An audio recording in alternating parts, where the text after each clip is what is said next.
পরিবেশবিদরা কারা বুদ্ধি দিয়েছে নাকি আমার বাবারে আব্বুকে যে আপনি নদীতে যায় থাকেন স্ত্রী সহ এই বুড়িগঙ্গা নদীতে এসে তখন কি নৌকায় ইয়া করতো হোটেল ছিল, এখন আছে কিনা আমি জানি না, নেদারল্যান্ড আছে, আমি বোটেলে ছিলাম, ওইটা বলে বোটেল, যে নদীর পাড়ের দিকে হলে ভাড়া বেশি আর ইয়াতে তরের দিকে হলো ভাড়া কম। সে বোটেলে আমার আব্বা আম্মা ছিলেন, এটা ধরো 58-59 সালের কথা বলতেছি, 1900, এবং সেখানে তারপরে আমার একটা ভাই হয়েছে। তোমরা বুঝছো যে পানিটা এবং পরিবেশটা কীভাবে কত, এই পানির থেকে আমরা হয়েছি জন্ম, আবার এই পানিতে একত্রে বসবাস করলে বাচ্চা কাচ্চা হয়, আবার এই পানি দিয়েই আমাদের দেশ, এই দেশ দিয়ে আমরা পানি, সেই পানি আজ আমরা কোথায় ফেলছি, কোথায় যাচ্ছি, এটা আল্লাহ জানে, আমরা জানি না গজব কীভাবে লাগছে। এবং সব ধনীদের কর্মকারখানা।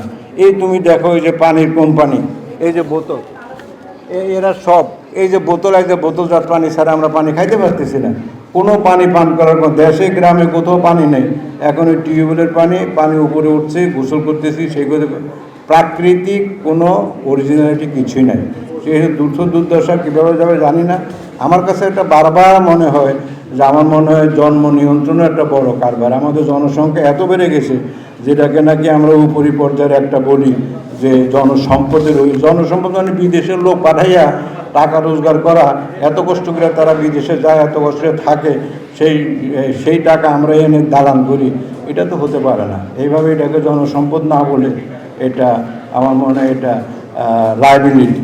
যাই হোক, এই যে পানির বোতল দেখো আমাদের অধিকার কীভাবে ক্ষুণ্ণ করছে, যে পানি আমরা খেতাম প্রকৃতি থেকে, সেটাকে বোতলজাত করা হয়েছে, সেটাকে আটকে দিচ্ছে, এটা তুমি খাইতে পারবে না, খুলতে হইব, কষ্ট করতে হইব, পয়সা দিয়ে দিব, তারপরে খাওয়া যাবে। অথচ এই পানি আমাদের কত অবারিত ছিল, ন্যাচারাল পানি ছিল, পুকুরে ছিল। পানির বিশেষজ্ঞ এখানে আজকে প্রধানমন্ত্রী ইঞ্জিনিয়ার আপা আছেন, তো সুতরাং এই পানি, তা আমার বক্তব্য এখানে বাড়ার আপনি, আমি পানি নিয়ে কোনো বিশেষজ্ঞ কিছু না, আমি ব্যক্তি হিসাবে আরেকটা উপকার আমি পাইছি, আপনারা অনেকে জানেন হয়তো, এই যে নদীর কূলের লোক হওয়াতে আমি এই নদী ভাঙ্গা, আমার বাড়ি 3 বার ভাঙছে এখন নদীতে। নদী ভাঙ্গার কারণে গরিবীতে, আমি মনে করি দারিদ্রতা দূর না হইলে, গরিবী না হটলে আমাদের কোনো ফয়সালা হবে না। প্রত্যেকটার মূল কারণ হইল গরিবী। এই যে হাতিরঝিল কী অবস্থা আছে, পানি নোংরা, বুড়িগঙ্গা তো কি, আমার মা বাবা বুড়িগঙ্গা থেকে গেছে নদীতে, তখন নদীতে থাকার ব্যবস্থা ছিল, এখন সারা ঢাকাতে গন্ধে চলা যায় না। তো সুতরাং সেটা যদি দারিদ্র বিমোচন না হয় তাহলে কোনো কিছু হবে না। আমরা সব করাইতে চাই, করতে বলি, নিজে করি না, নিজে প্র্যাকটিস করি না, যেটা আমাদের শিক্ষক স্যার বলতেছিলেন যে আমরা পরিষ্কার পরিচ্ছন্ন থাকা সহজাত অভ্যাস করি।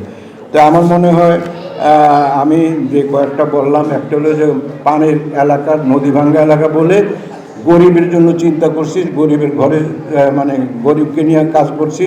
সেই হিসাবে মাতৃত্বকালীন ভাতা, এই যে মাদেরকে নিয়ে যে ভাতা দেওয়া হচ্ছে, এটা আমরাই প্রথম শুরু করছিলাম। আমি একবার এক মিটিংয়ে বললাম 2005 সালে যে মারা তো ধনী, যারা চাকরি করে বেতন পায়, আবার ছুটি পায়, আবার স্বামীর ছুটিও চাইতেছে, সব কিছু হইতেছে, কিন্তু গরিব মাঝে যে নাকি বেরিয়ে থাকে নদী ভাঙ্গা, তারা দরখাস্ত করবে, তার দরখাস্ত করা জায়গাইতেও নেই। সুতরাং তা করে প্রেগনেন্ট হইলে তাদেরকে 100 টাকা, 200 টাকা, 500 টাকা হলে মাসে দেন, বাচ্চার দুধ খাওয়া পর্যন্ত 3 বছর মতো দেন।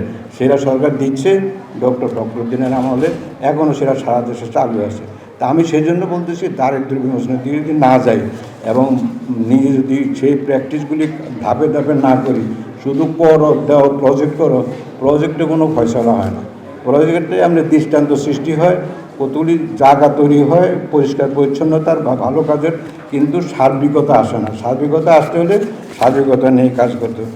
আপনাদের সবাইকে ধন্যবাদ। আমি একটা কবিতা লিখছিলাম এই অনাচারের উপরে, সেটা পড়ে শেষ করছি। এটা আমি বুঝি না যে আজকে লাগবে, আমি হাতে করে নিয়ে আসছিলাম। আমার কবিতা হইল, এটার নাম হলো তুমি ব্যারিকেড আমি বিদ্রোহ। এটা হইল কোথার থেকে, এই যে 24শে জুলাই এই যে ওয়ালে লিখছে না গ্রাফিতে আমি যখন অফিসে আসা যাই মিরপুর শেরপাড়ার দিকে, দেখলাম তুমি হও ব্যারিকেড আমি বিদ্রোহ। তার মানে তুমি হও ব্যারিকেড, আমি তো ব্যারিকেড হতে বললে এনকারেজ করতে পারি না, বরং তুমি যদি ব্যারিকেড হও আমি অবশ্যই বিদ্রোহ। তো সে পরিবেশের উপরে আমার একটা কবিতা, সেটা হলো তুমি কাল বৈশাখী, লণ্ডভণ্ড তাণ্ডব ঘূর্ণিঝড়, তুমি ব্যারিকেড। আমি বিদ্রোহ। তুমি সাগর, নদী, নদী ভাঙ্গন, খাল, পুকুরে বর্জ্য, সর্বনাশী, ব্যারিকেড। আমি বিদ্রোহ। তুমি গাছগাছালি, বন উজাড়ি, ইটভাটা, বালুচোর, ব্যারিকেড। আমি বিদ্রোহ। তুমি বজ্র, বিজলি, খরা মারা, ব্যারিকেড। আমি বিদ্রোহ। তুমি গ্রিন হাউস, রাক্ষস, রক্তচোষা, শোষক, ব্যারিকেড। আমি বিদ্রোহ। তুমি পশু পাখি, খামারি, মাছ ধ্বংসী, ব্যারিকেড। আমি বিদ্রোহ। তুমি বন্যা, ঝড়, তুফান, জলোচ্ছ্বাস, ব্যারিকেড। আমি বিদ্রোহ, বিদ্রোহ, বিদ্রোহ। ধন্যবাদ।